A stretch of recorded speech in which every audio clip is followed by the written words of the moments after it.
I've marked out my cylinder, and to make it clearer, I've got a darkened line which will be the bine itself, and then just the pencil line in between, which is the trough. And if we look at this here as our model, there's my bine marked on, and the trough will be in between. Now notice that the bine here is actually on the surface, so this is wood we're not going to take away. We're going to take wood down here into the trough. And if you look at the end here, you can see that the trough comes to more or less this hollow at the end here, this cove. And it's the reason why this cove is here, because it's impossible really to have an end if you've got a lump of wood here.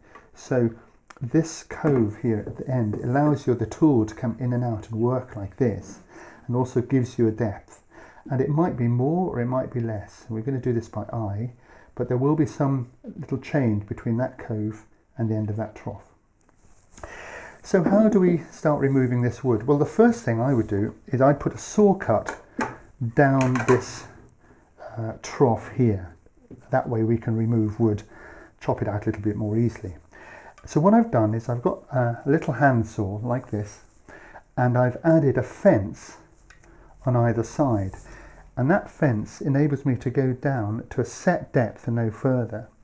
And the depth I've made it is about 2/3, half to 2/3 down, so right, not to the very bottom, but just about 2/3 down, something like that. Now to stick this wood to the saw, what I've used is double-sided sticky tape. So this is quite useful for carvers. One side is sticky and it looks like ordinary sort of tape, but you push it onto a piece of wood like so. This would be your strip of wood to go onto the saw, say, and then you can peel it back and you're left with another sticky side here, and that of course goes against the saw.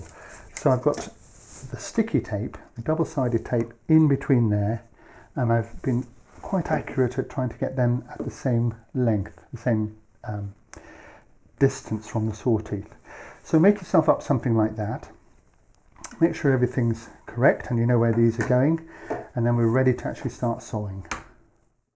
When you make the saw cut, the problem we have is that this saw is in a straight line, but the actual line itself we want to cut is three-dimensional, going round in a curve.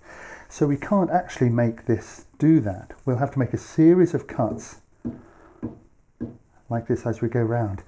Keep the saw vertical against this face here. So don't tilt it like this.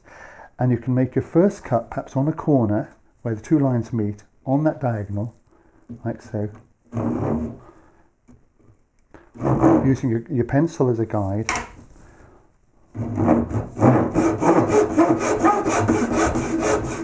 And it'll stop when it gets to the fence. But you see it's slightly out because the line's curving. So you come round a little bit, make another, pick up the same groove and aim at this corner.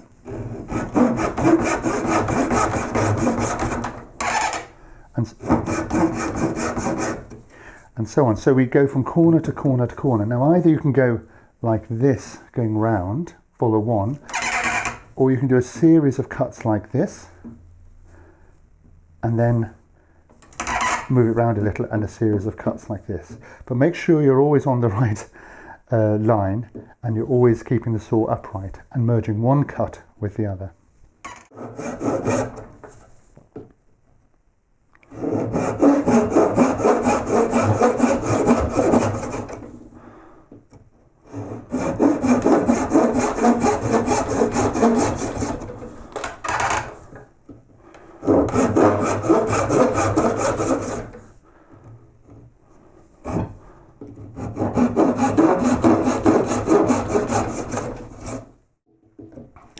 So I've made my saw cuts all the way along, and I'm going to just consolidate them by just running them like this.